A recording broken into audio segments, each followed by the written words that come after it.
Todos nós carregamos uma carência afetiva e uma carência muito grande.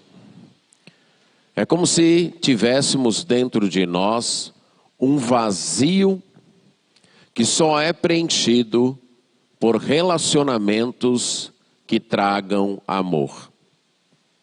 Esta carência nos faz ansiar por um amor seguro, por um amor garantido, por um amor certo, por um amor confiável.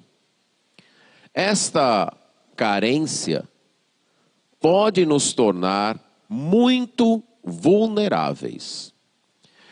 E esta vulnerabilidade pode nos conduzir a decisões desastrosas. Entrando em relacionamentos que nos custarão muito caro, que algumas vezes podem roubar e destruir nossa própria alma. Quantos adolescentes tiveram suas vidas marcadas, alguns até as vidas destruídas, na busca de satisfazer esta carência, na busca de um amor seguro. Quando encontramos um relacionamento que acreditamos que irá nos satisfazer, nós logo percebemos que ainda caminhamos na insegurança.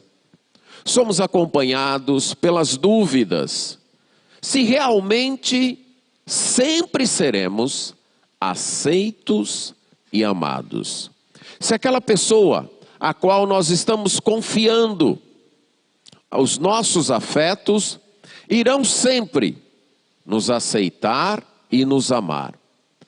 Especialmente quando descobrirem quem de fato nós somos. Isso muitas vezes nos leva a fingir, a esconder, a ocultar quem de fato nós somos. Vivemos com máscaras, temendo ser descobertos e, consequentemente, rejeitados. Experimentamos então uma vida que não é a nossa vida. É aquela vida que a gente imagina que o outro ou a outra espera de nós, quer de nós, para que sejamos aceitos e nunca venhamos a perder a companhia e o amor. Vivemos então com dissimulações, com fugas, com hipocrisias.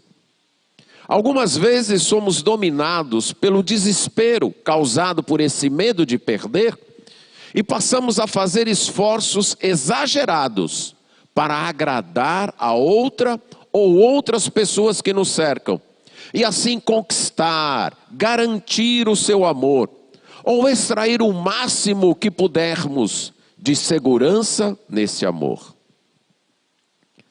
Mas isso sempre termina em frustração, decepção, desânimo.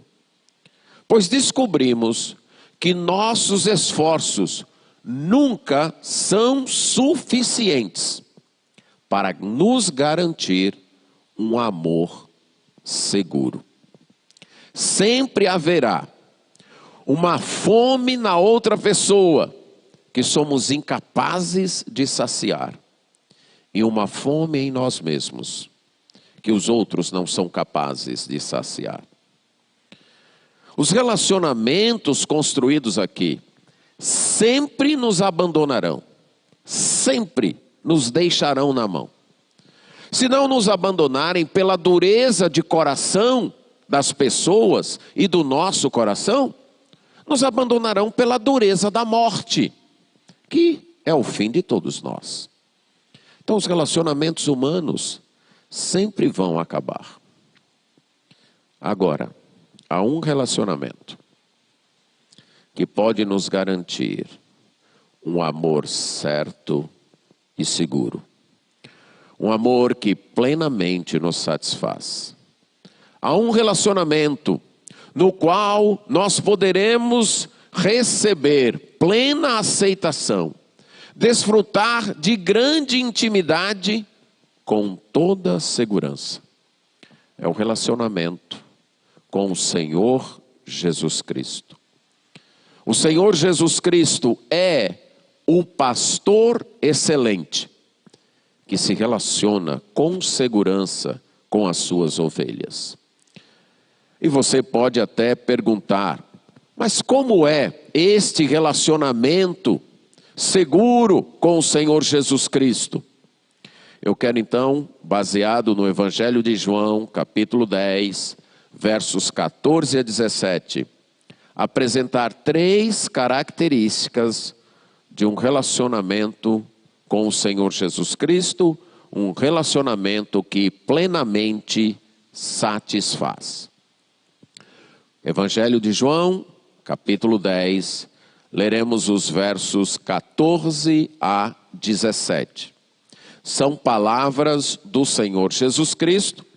Ele está dizendo estas palavras a um grupo de judeus ali em Jerusalém que o estava questionando, a sua pessoa e o seu ministério. E ele diz assim: eu sou o bom pastor. Conheço as minhas ovelhas e elas me conhecem a mim. Assim como o Pai me conhece a mim e eu conheço o Pai, e dou a minha vida pelas ovelhas. Ainda tenho outras ovelhas, não deste aprisco. A mim me convém conduzi-las. Elas ouvirão a minha voz. Então haverá um rebanho e um pastor. Por isso o Pai me ama, porque eu dou a minha vida para a reassumir. Ninguém a tira de mim. Pelo contrário, eu espontaneamente a dou. Tenho autoridade para a entregar e também para reavê-la. Este mandato recebi de meu Pai. Vamos orar. Senhor Jesus, temos a Tua palavra, as Tuas palavras diante de nós. Ajuda-nos a entendê-las, a confiar nelas, a apreciá-las e a vivê-las. Nós pedimos isso em Teu nome. Amém. Jesus é o pastor excelente que pode proporcionar um relacionamento que satisfaz. E neste relacionamento você irá desfrutar de reciprocidade. Essa é a primeira característica, reciprocidade. Todos nós queremos um relacionamento onde há reciprocidade, onde há mutualidade, onde você aceita e é aceito, onde você ama e é amado, onde você coloca a sua alma, se comunica e recebe a comunicação da outra alma, onde você conhece e é conhecido. Nos relacionamentos humanos, por melhores que eles sejam, isso nunca é alcançado com perfeição. Eu creio que sempre vai haver alguém que irá entregar mais do que irá receber. Mas no relacionamento com o Senhor Jesus Cristo há reciprocidade. Ele diz: eu sou o bom pastor. E conforme nós já iniciamos no domingo passado, vendo a primeira vez que ele mencionou isso no verso 11, e no contexto do Evangelho de João, esta expressão de Jesus, esta afirmação de Jesus, eu sou o bom pastor, significa que ele é o Messias, ele é o pastor prometido lá no Antigo Testamento. Deus sempre levantou homens para conduzir o seu povo. Deus sempre afirmou que ele é o pastor do seu povo. Mas ele pastoreou esse povo levantando os seus servos, Moisés, Davi e vários outros líderes. Só que nenhum desses líderes pastoreou com perfeição. Esses líderes eram apenas tipos, sombras do verdadeiro pastor que no futuro viria. E esse pastor veio na pessoa do Senhor Jesus Cristo. Ele é o cumprimento das promessas do Antigo Testamento que anunciavam a vinda do pastor perfeito, do pastor ideal. Ele é o cumprimento daqueles tipos de que Moisés e Davi foram. Ele cumpre plenamente os deveres de um pastor. É isso que ele quer dizer quando diz: eu sou o bom pastor, ou eu sou o pastor que é excelente, eu sou o pastor que é perfeito, eu sou o pastor que é ideal. Na primeira parte de sua primeira afirmação, nos versos 11 a 13, ele é o bom pastor. Ele disse que é o bom pastor porque dá a sua vida por suas ovelhas, garantindo a segurança delas.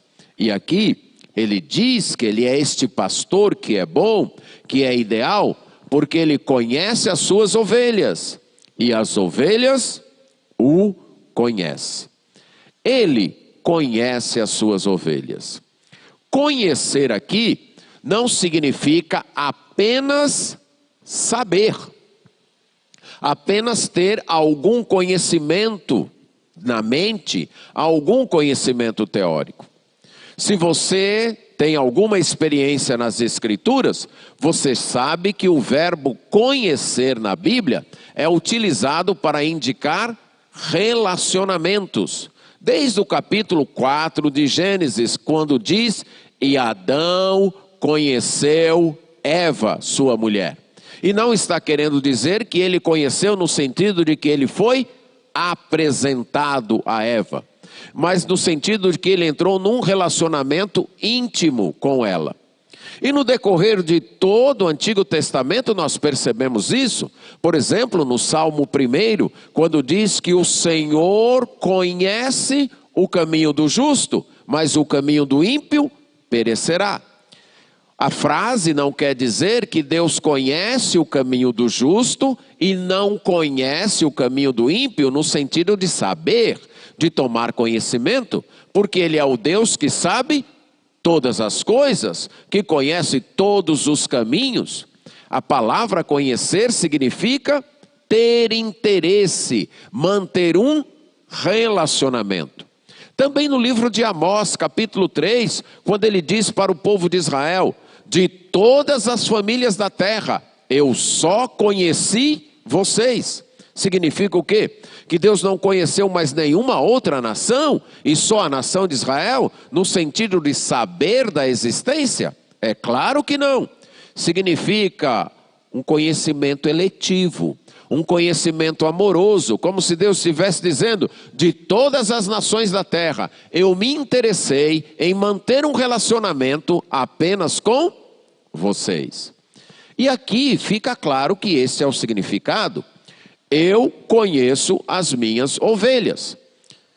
Se nós entendermos isso como conhecer, apenas saber, apenas tomar conhecimento da existência ou de alguns fatos, isso nos levaria a concluir que Jesus não conhece aqueles que não são suas ovelhas. E aí ele não conhece tudo. E é isso que a Bíblia afirma sobre Jesus? É claro que não.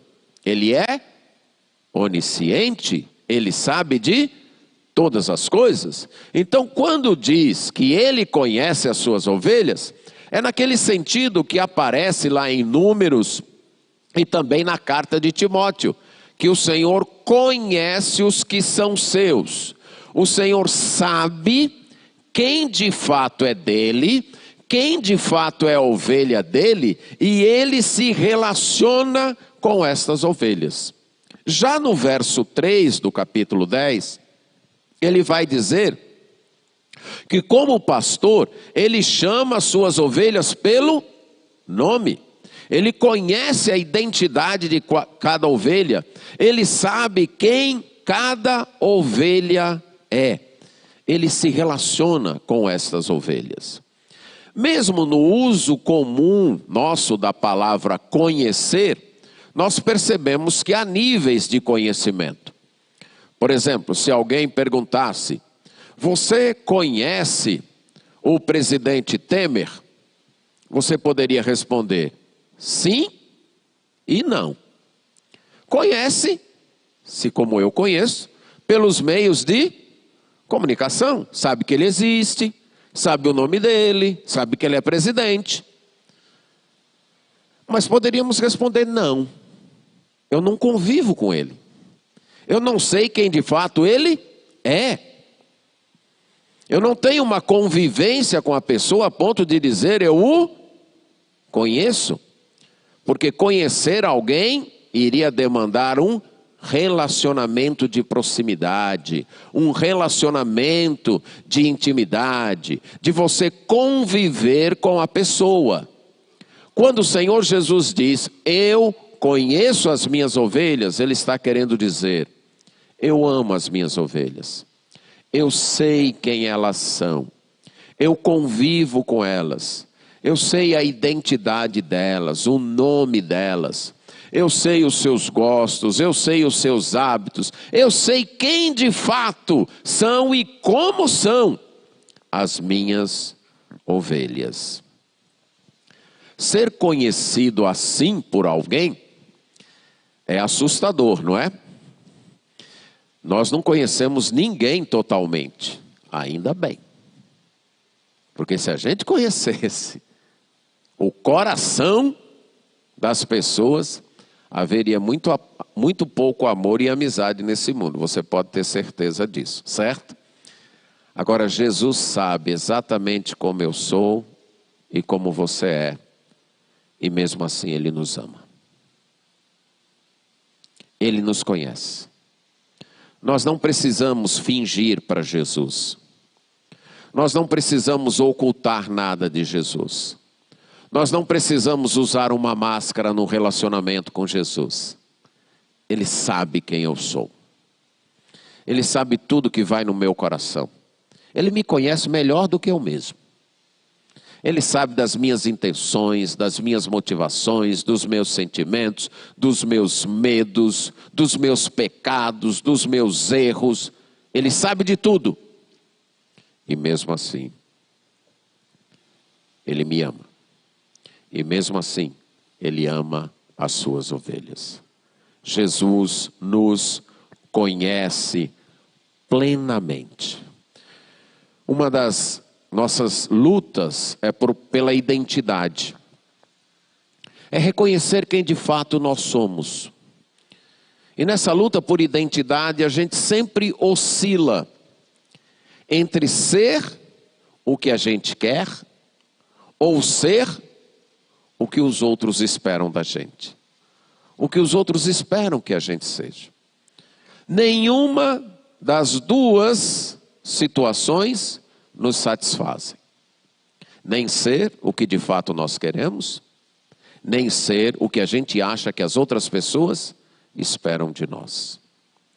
As ovelhas de Jesus não precisam viver nessa dualidade, porque elas podem ser o que Jesus pensa e sabe delas. É aqui que nós encontramos a verdadeira identidade. Ser o que Deus nos criou para sermos. Aqui está a base e fonte da nossa identidade. E Jesus nos conhece. Não precisamos fingir para Ele. Não precisamos mentir para Ele.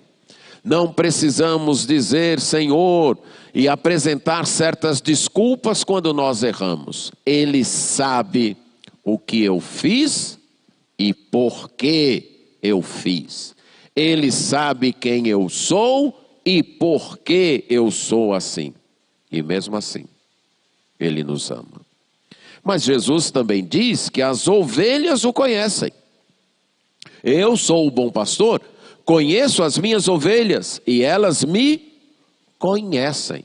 As ovelhas de Jesus seguem a Jesus porque o conhecem. Foi isso que foi dito no capítulo 10, verso 4.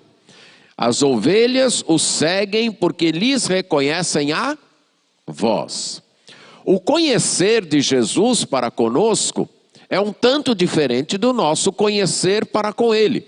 O modo como ele se relaciona conosco é diferente da maneira como nós nos relacionamos com ele. Mas tudo é relacionamento.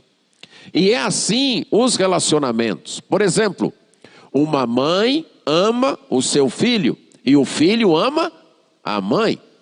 Mas o amor da mãe pelo filho se manifesta de modos diferentes do que o amor do filho pela mãe.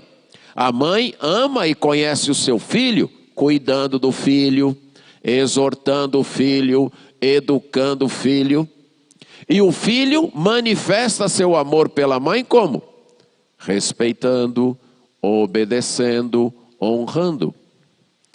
Jesus conhece as suas ovelhas, vindo do céu para dar a vida por elas, chamando-as para segui-lo.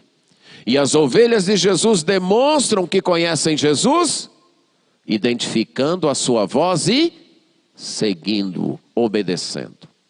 Conhecer a Jesus é seguir a Jesus. Conhecer a Jesus não é só saber que Jesus existiu, quem ele foi, o que ele fez. Conhecer a Jesus como ovelha, conhecer a Jesus, você sendo ovelha e ele pastor, é seguir a Jesus, obedecer a Jesus. E aí você vai encontrar reciprocidade. Você vai encontrar alguém que lhe ama, alguém que lhe aceita, mesmo sabendo quem você é, mesmo sabendo os problemas que você tem, mesmo sabendo os traumas que você tem, mesmo sabendo os vícios que você tem, mesmo sabendo os pecados que você cometeu, mesmo sabendo do seu mau humor, dos seus ressentimentos, das suas raivas, mesmo sabendo de tudo isso. Se você é ovelha de Jesus, ele ama você, ele cuida de você. E se você é ovelha de Jesus, você também conhece a Jesus. E você vai seguir a Jesus.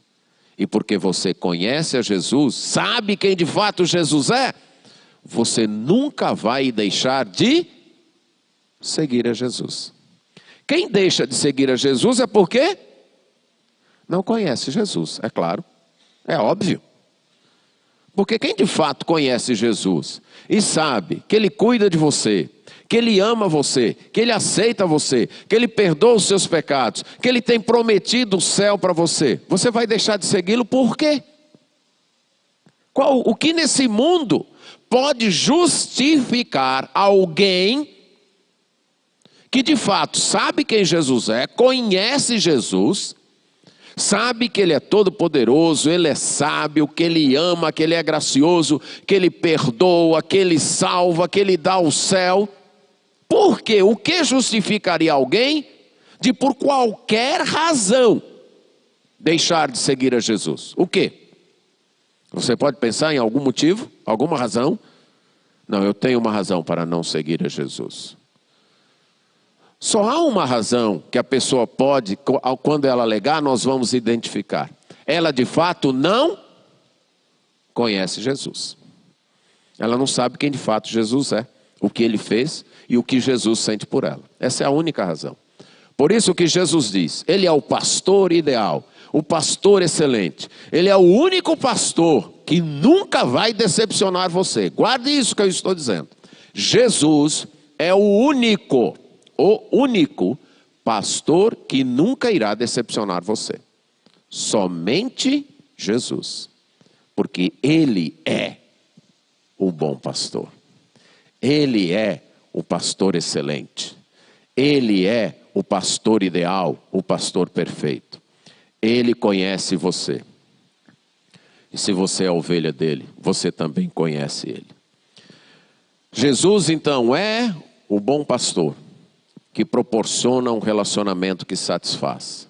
E nesse relacionamento há reciprocidade. Mas nesse relacionamento também há segurança.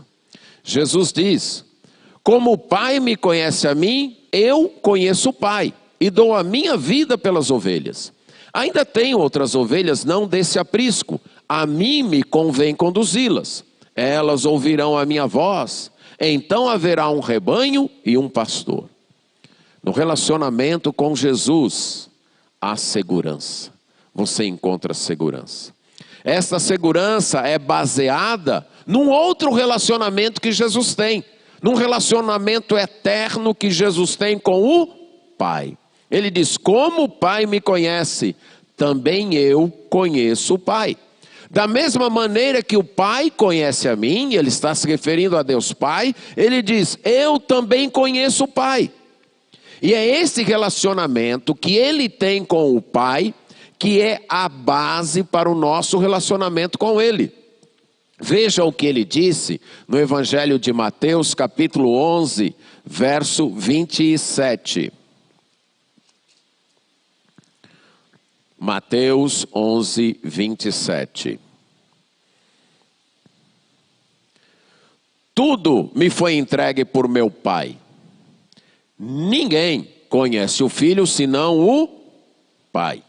E ninguém conhece o Pai senão o Filho e aquele a quem o Filho o quiser revelar. Qual é a única maneira da gente conhecer o Pai? Através de Jesus. Porque ele diz: ninguém conhece o Pai senão o Filho. E aqueles a quem o Filho quiser revelar. Então, quando nós nos relacionamos com Jesus Cristo como ovelhas e Ele como nosso pastor, nós teremos acesso a conhecer o Pai. Porque o Pai conhece o Filho e o Filho conhece o Pai. E esse conhecimento do Pai para o Filho e do Filho para o Pai é mediado, é canalizado para nós exatamente através de Jesus Cristo. Então você tem segurança no relacionamento com Jesus, porque o seu relacionamento com Jesus não está baseado em você, e sim no relacionamento que Jesus já mantém com o Pai. E quando é que o relacionamento de Jesus com o Pai e de o Pai com Jesus vai acabar? Nunca. Se o seu relacionamento, se você tem um relacionamento com Jesus, Ele como seu pastor e você ovelha dele, você tem segurança, porque esse relacionamento está fundado, está em cima de um outro relacionamento eterno e infinitamente seguro. O relacionamento do Pai com Jesus. Mas há uma segunda base para esta segurança. É o amor sacrificial de Jesus. Ele diz: e eu dou a minha vida no lugar das ovelhas. Jesus deu a sua vida no lugar de suas ovelhas. Isso nós explicamos no domingo passado, apenas iremos repetir rapidamente agora. Todos nós somos ovelhas, a princípio, ovelhas desgarradas. Como diz Isaías capítulo 53. Todos nós somos ovelhas perdidas por causa dos nossos pecados, por causa de nossas decisões erráticas, por causa das escolhas que nós fizemos de nos afastar de Deus, por causa da rebeldia do nosso coração. Todos nós nos desviamos. Todos nós nos afastamos de Deus. Romanos capítulo 3 deixa isto claro. Não há justo, nem sequer um. Não há quem entenda. Não há quem busque a Deus. Todos se extraviaram e juntamente se corromperam. Isso fala do meu coração e do seu coração. Isso fala da minha vida e da sua vida. Nenhum de nós, por si mesmo, busca Deus. Nenhum de nós, por si mesmo, ama Deus. Nenhum de nós, por si mesmo, entende, compreende a verdade de Deus. Somos rebeldes. Queremos fazer a nossa vontade. E sabe quando isso começou em sua vida? Quando você ainda era bem pequenininho. Sabia? Os pais aqui, criando filhos pequenos, o que percebem quando eles são pequenininhos? Que eles são obedientes, né? Você diz, não faça isso. Eles não fazem. Os filhos de vocês são assim? Não são assim. O que eles querem? Fazer a sua vontade. Fazer do seu jeito. Eles querem as coisas no tempo deles e do jeito deles. Eu estou errado? Mas não são só os nossos filhos que são assim. E sabe por que os nossos filhos são assim? Exatamente porque são nossos filhos. Porque nós somos assim. E nós somos assim com Deus. Fazemos isso com Deus. Ovelhas rebeldes. Para nos salvar, era necessário um preço ser pago. Porque essa rebeldia custou o nosso relacionamento com Deus e nos trouxe uma condenação eterna. E isso Jesus fez. Ali na cruz. Aquilo que nós comemoramos ainda há pouco na ceia. Ali na cruz, Jesus nos substituiu.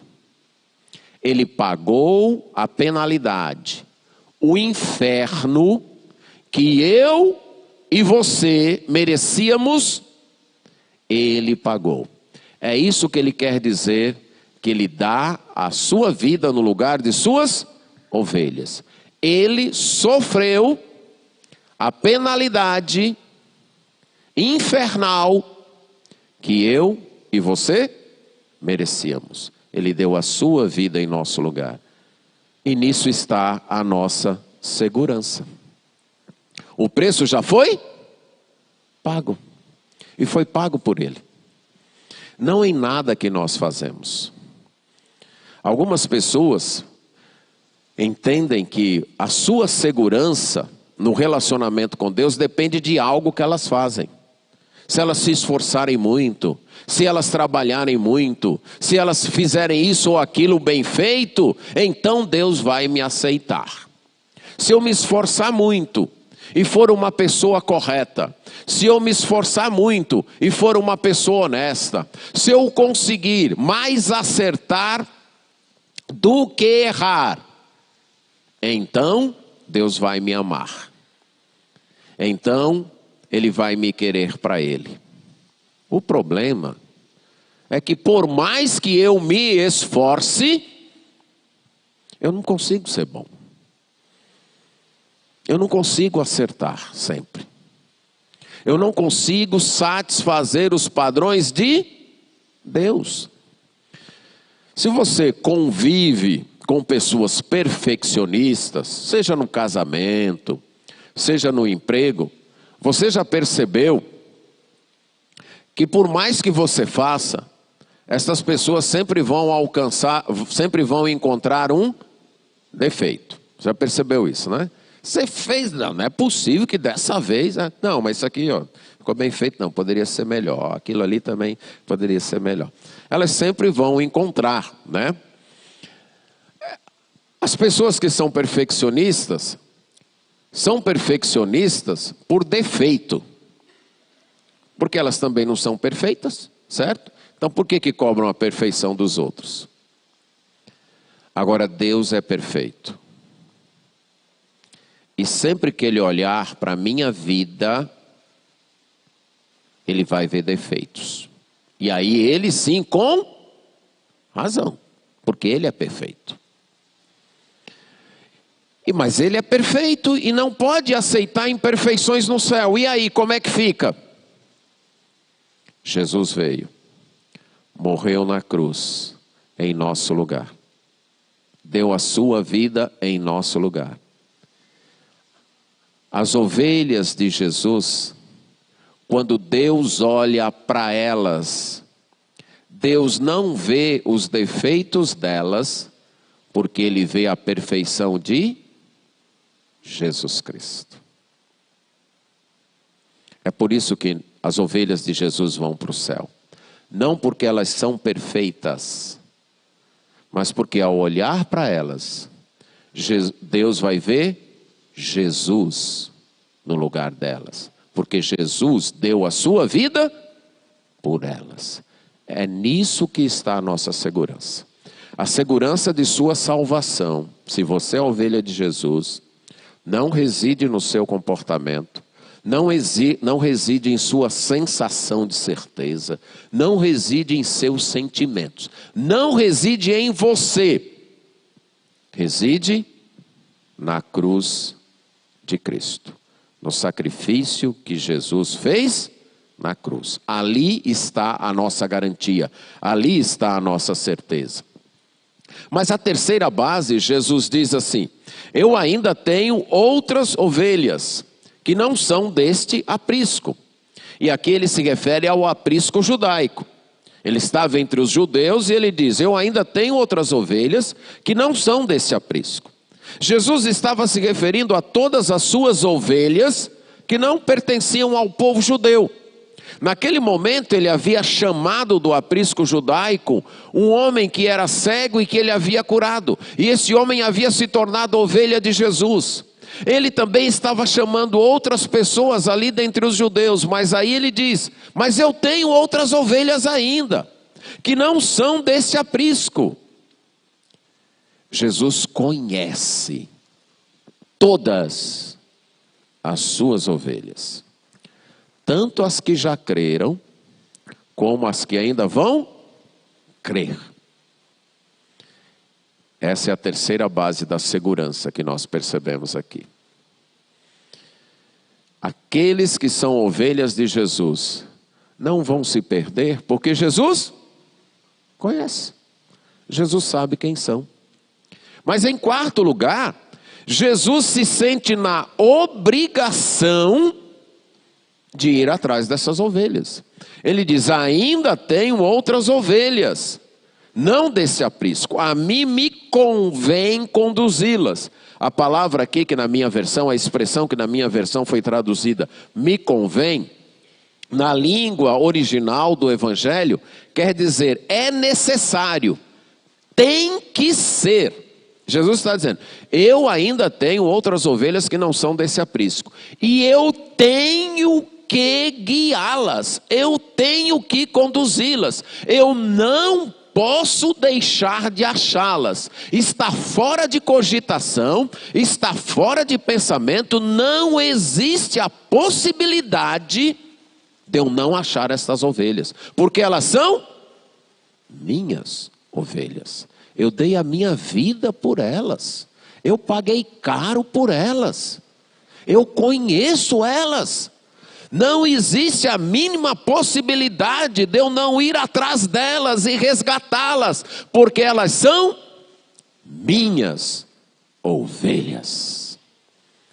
As ovelhas de Jesus desfrutam de um relacionamento seguro, não porque elas se esforçam por isso, mas porque Jesus se esforçou por isso. Está baseado no relacionamento dele com o Pai, está baseado em sua morte, está baseado no que ele conhece das suas ovelhas e está baseado no seu senso de obrigação. Mas também está baseado numa certeza. Olha o que ele diz: eu ainda tenho outras ovelhas, eu tenho a obrigação de conduzi-las e elas ouvirão a minha voz. Existe o risco de alguma ovelha de Jesus não ouvir a voz de Jesus? Existe esse risco? Não existe. Existe o risco de alguma ovelha de Jesus não ouvir o Evangelho, entender o Evangelho e aceitar o Evangelho? Existe esse risco? Não existe. Eu ainda tenho outras ovelhas. Eu tenho a obrigação de conduzi-las. E elas ouvirão a minha voz. Sabe por que você, que é ovelha de Jesus, ouviu a voz de Jesus? Sabe por quê? Porque você já era ovelha de Jesus. Jesus foi atrás de você. Ele usou pessoas para te pregarem o Evangelho, para te mostrarem a verdade nas Escrituras. Ele tirou o véu que você tinha nos teus olhos, que não permitia entender. Ele eliminou as barreiras do teu coração e te fez crer. Foi Ele, do início ao fim foi Ele e somente Ele. Não foi o pregador que pregou para você, não foi a pessoa que te evangelizou, eles foram meros instrumentos, mas quem fez a obra foi Ele. Se você ouviu a voz de Jesus, foi porque Jesus foi atrás de você, falou com você e moveu o seu coração. Toda a honra, toda a glória deve ser para Ele e somente para Ele. Nunca assuma méritos por sua fé. Eu criei porque eu sou mais inteligente do que as outras pessoas. Eu criei porque eu me interessei, eu pesquisei muito, eu fui atrás. Eu criei porque eu me esforcei bastante. Não. Se é isso, aí você ainda não creu, é só isso, você nem entendeu ainda. Se essa é a sua base, deixa-me dizer, você não entendeu não. Se você está baseando sua fé em Cristo em algo de você, você não entendeu o Evangelho. Porque se você creu, foi porque o bom pastor foi lá, te chamou. Muitas vezes ele estendeu o cajado dele e te puxou. Eu gosto da ilustração que um certo teólogo dá. Ele diz que na minha salvação teve duas partes. Uma minha e outra de Deus. A minha foi correr de Deus o mais longe que eu podia. E a de Deus foi estender a mão no meu cangote e me puxar para Ele. Salvação é isso. A gente não queria. Foi Ele que fez a gente querer. Sabe aquele rapaz apaixonado, mas que a moça não quer nada com ele? Sabe? Está lá apaixonado, morto de paixão, mas a menina não quer nada com ele. Está olhando para tudo quanto é rapaz, menos para ele. Mas ele decidiu, ela vai ser minha. E ele corteja até que conquista. Foi isso que Jesus fez comigo e com você. E aí eu vejo a humildade de Deus. Ele não precisava da gente. O rapaz que faz isso, faz porque precisa casar com aquela moça, né? Mas Deus não precisava da gente. Mas Ele cortejou, até que o nosso coração foi rendido a Ele. As ovelhas de Jesus vão ouvir a voz de Jesus. E então haverá um rebanho e um pastor. Em Jesus, como nosso pastor, nós temos um relacionamento que satisfaz. Nesse relacionamento há reciprocidade e nesse relacionamento há segurança. Uma segurança que não está baseada em nós, mas totalmente em Jesus Cristo. No relacionamento dele com o Pai, na obra que ele fez na cruz, no conhecimento que ele tem de nós, no seu senso de obrigação de nos buscar e na certeza que ele dá de que nós vamos ouvir a sua voz. E por último, a última característica, nesse relacionamento você tem um amor espontâneo. Ele diz, por isso o Pai me ama, porque eu dou a minha vida para reassumir. Ninguém a tira de mim, pelo contrário, eu espontaneamente a dou. Tenho autoridade para entregar e também para reavê-la. Esse mandato recebi de meu Pai. Primeira afirmação aqui, Jesus diz, o Pai me ama, porque eu dou a minha vida para reassumir. O Pai me ama por causa do meu amor sacrificial. Aqui nós temos uma obediência amorosa, voluntária. Vamos ilustrar assim. Um pai, normalmente, todos os pais amam seus filhos, certo? Quer eles sejam obedientes, quer não, normalmente, a não ser casos mais extravagantes. Agora, o pai ama o seu filho. Se esse filho for obediente, o amor será melhor, concorda? Porque deve ser um pouco complicado e difícil o pai amar um filho que é sempre desobediente. Sempre vão estar. É um amor sempre tentando conquistar, sempre tentando se provar. É um amor sempre em briga. É amor, mas um amor sempre se agitando, se atritando. O pai não desiste de amar, mas é um amor entristecido. Mas se esse filho é obediente, aí já fica um pouco mais fácil amar. Mas se é uma obediência forçada, ao final eu obedeço só porque ele é meu pai. Se ele não for, eu não vejo a hora de fazer 18 anos. Com certeza os filhos de vocês não dizem isso, certo? Mas alguns filhos dizem, aí fora alguns filhos dizem, eu não vejo a hora de eu crescer e poder mandar na minha vida, de ter o meu dinheiro para fazer o que eu quero. Deve ser muito triste para um pai amoroso ouvir isso, concorda? Porque ele está fazendo o melhor que ele pode, dando de si, se desgastando para fazer o melhor pelo filho, e lá vem o filho, eu obedeço só porque ele é meu pai. Há uma certa alegria, menos problema, porque é obediente, mas não é uma obediência alegre, não é uma obediência satisfeita. Agora, o pai que tem um filho, que sempre obedece com alegria, sim papai, eu faço. Pois não, meu pai. E até se adianta, pai, o senhor precisa que eu faça isso? Eu acho que é o caso de todos nós aqui, né? Dos pais, não é verdade? Não é verdade isso? Os filhos de vocês não são assim? Pois não, papai. Mamãe, a senhora vai levantar mais tarde porque eu vou deixar a casa já limpa, eu tenho certeza. É o céu, né, irmãos? Acho que é a família sonhada, né? Certo?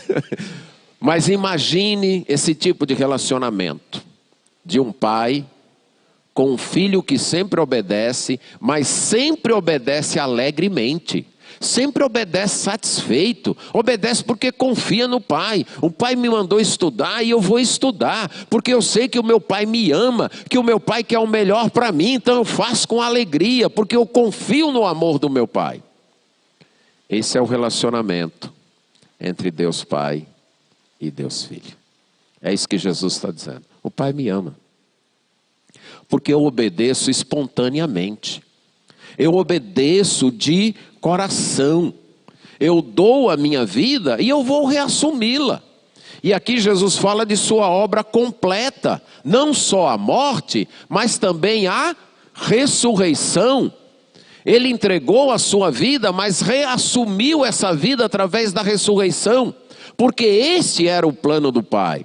E ele mesmo diz que foi um sacrifício voluntário, que ninguém tirou de mim. A morte de Jesus não foi um acidente, a morte de Jesus não foi uma tragédia que as pessoas más empreenderam, a morte de Jesus não foi um descuido, a morte de Jesus foi uma entrega voluntária, satisfeita, em obediência ao seu Pai e em amor às suas ovelhas.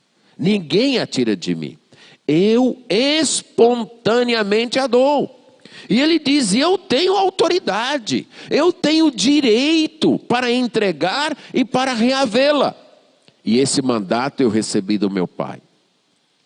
E nessas duas últimas sentenças, nós encontramos a harmonia entre liberdade e obediência. De modo geral, a gente pensa que obediência não é liberdade. Se obedecemos é porque não somos livres. Eu só sou livre se eu fizer o que eu quiser. Jesus claramente diz, eu tenho direito sobre a minha vida. Eu mando na minha vida. E ao mesmo tempo, essa ordem eu recebi de meu Pai. Jesus nos ensina que a verdadeira liberdade está na obediência a Deus. É obedecendo a Deus que nós encontramos nossa liberdade. E é nesse relacionamento com Jesus que você desfruta de um amor espontâneo. Quantas vezes talvez você já se sentiu constrangido num relacionamento não espontâneo? Talvez no casamento. Você sabe que o seu casamento só continua porque estão casados, tem filhos para criar, tem isso, tem aquilo, e não dá mais para desmanchar. Há um relacionamento, mas não há amor espontâneo. Não há nem liberdade e nem obediência. Quantas pessoas muitas vezes vivem isso na família, vivem isso nos empregos e assim por diante. Agora, tendo Jesus como pastor, você desfruta de um relacionamento com amor espontâneo. Ele decidiu te amar. Ele não estava obrigado a te amar. Ele não tinha a obrigação de te amar. Ele não tinha a obrigação de dar a vida dele por você. Ele poderia e tinha o direito de não vir a esse mundo nos salvar. Mas ele fez. E não apenas por obrigação. Não apenas porque era o seu dever. Mas também porque esse foi o seu prazer. Vir a este mundo e salvar pessoas, pecadores, como eu e como você, foi doloroso, mas foi uma dor prazerosa para Jesus. Ele hoje olha para as suas ovelhas e ele sorri e diz: valeu a pena. E naquele dia, como diz Apocalipse 7, quando pessoas de todas as tribos, de todas as línguas, de todas as nações, estiverem diante dele cantando digno é o Cordeiro, ele vai olhar e vai dizer: são as minhas ovelhas, eu morri por elas, eu as busquei e valeu a pena. E não é apenas ele que vai sorrir, nós também, olhando para ele, diremos: muito obrigado. Terei a eternidade para agradecer. E ela não será suficiente. Porque eu só estou aqui porque o Senhor me amou e me buscou. E é nesse relacionamento que nós encontramos a nossa satisfação. Em nenhum outro. Todos os outros relacionamentos de sua vida, por melhor que sejam, não são perfeitos. E não procure achar, nem no casamento, nem na criação de filhos, nem em amizades, relacionamentos perfeitos, porque eles não existem. Só há um relacionamento perfeito que plenamente satisfaz. É com o pastor Jesus. Nesse você tem reciprocidade. Nesse você tem segurança. E nesse você tem um amor espontâneo. Nós ouvimos muito sobre investir no relacionamento. Não é isso? Investir no casamento, investir na criação de filhos, investir nas amizades, investir no emprego. E nós devemos fazer investimentos nesses relacionamentos. Mas o maior investimento que a gente deve fazer é no relacionamento com o pastor Jesus. Nesse, invista toda a sua vida. Porque você vai ter satisfação com reciprocidade, segurança e um amor espontâneo. Siga o pastor Jesus Cristo. Só Ele satisfaz o vazio de tua alma, a carência de tua vida por amor, afeto e aceitação. Amém.